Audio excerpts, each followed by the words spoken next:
Considering Tibet advocacy as one of the ways to restore freedom for Tibet, the 16th Kashak has undertaken a new initiative by introducing Voluntary Tibet Advocacy Group or VTAG. We will learn more about this new initiative and in what ways individual Tibetans in different parts of the world can take part in Tibetan advocacy activities. For today's episode of In Conversation with Tibet TV, we have Head of Tibet Advocacy Section, Tukden K. So, the Department of Information and International Relations has been engaging in advocacy-related activities so far. How is VTAG different from all these activities? Why is the launch of VTAG needed? Right, the CTA carries out Tibet advocacy activities every year, not just the CTA, CSOs around the world, including Tibetan organizations, have been carrying out advocacy activities and have engaged in Tibet advocacy campaigns.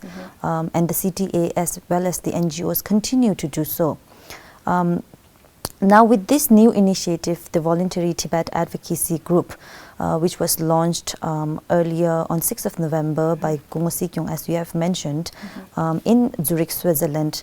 The main goal of this new initiative is to reinforce the existing advocacy campaigns across the world, which will be led by Tibetans themselves. So VTAG provides every Tibetan a platform and the opportunity to contribute to the Tibetan cause. So the VTAGs, they are basically voluntary groups of Tibetans who will advocate for Tibet and human rights in Tibet.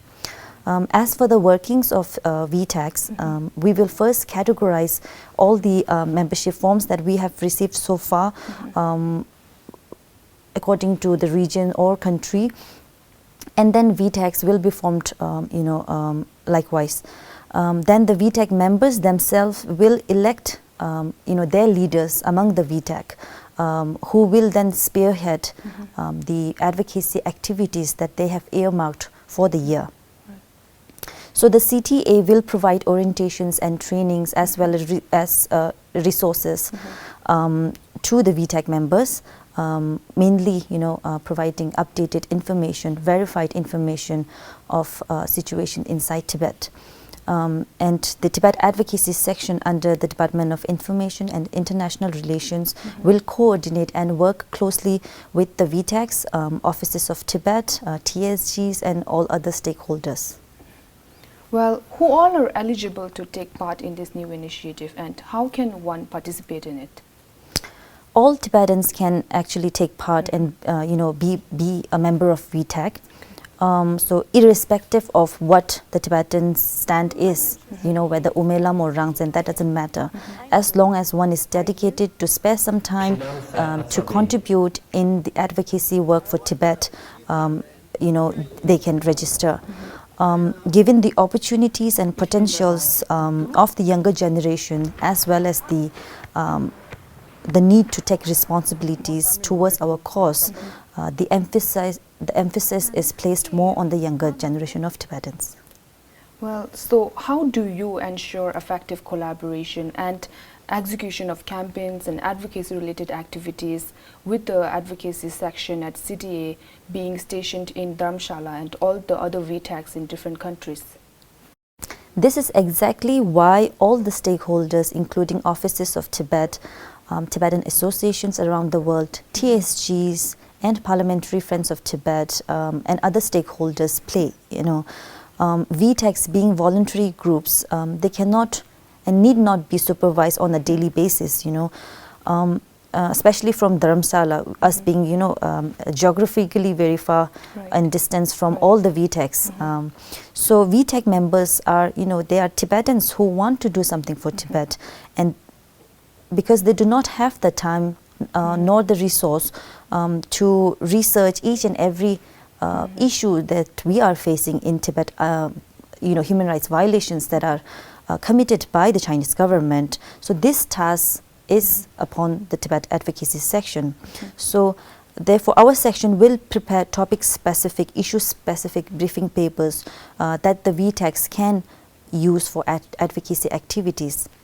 Moreover, the language the VTAC members being not just a Tibetan residing in these countries, many of them are citizens of the countries, so they know the language, they know how the government works, the law of the land.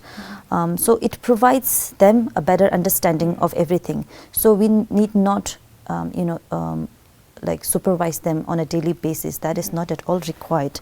So however, we will work very closely and in an open environment where the best advocacy campaigns can take place and plan accordingly.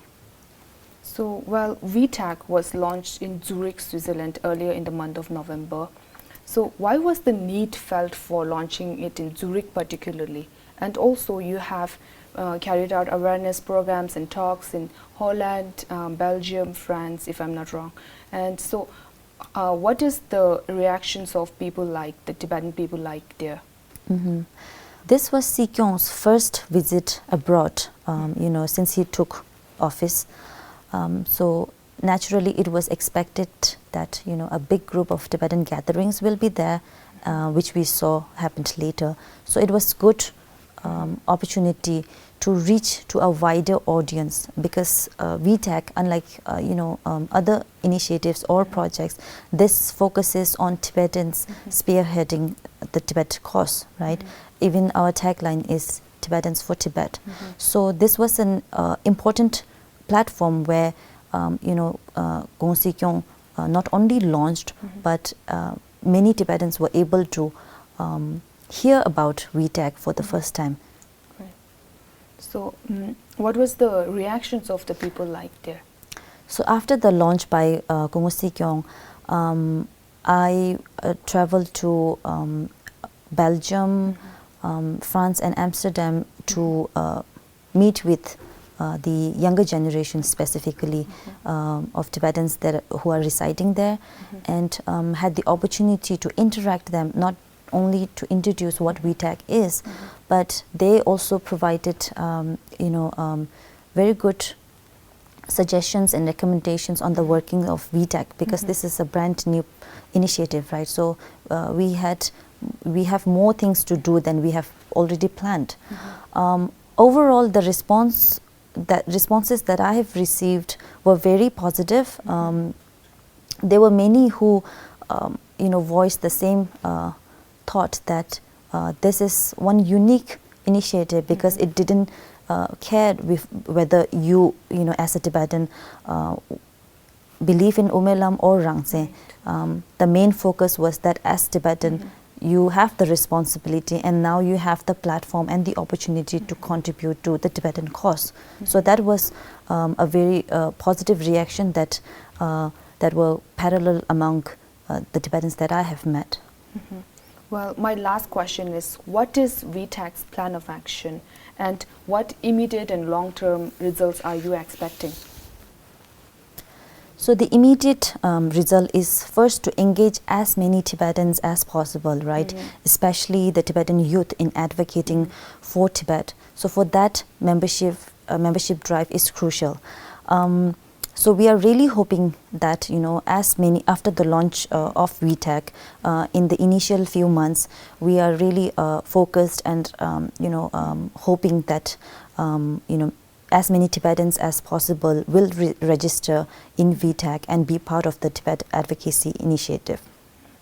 The long-term goal is to amplify our international outreach, which will then result in more concrete international support for Tibet. At the Tibet Advocacy section, the staff members are delegated to coordinate with specific regions. So once the membership drive is concluded, we will then work closely with the VTAC members. We have a VTAC guideline that is published on tibet.net, which details the functioning of all the stakeholders, of the specific roles and responsibility that each can perform.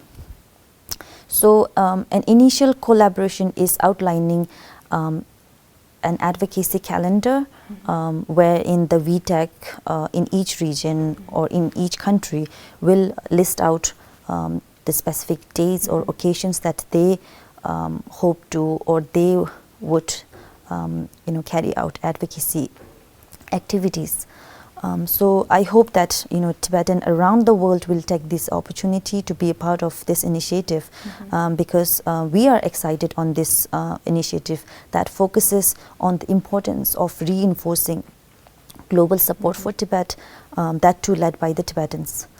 So overall, the VTAC initiative is to complement and supplement the existing Tibet advocacy.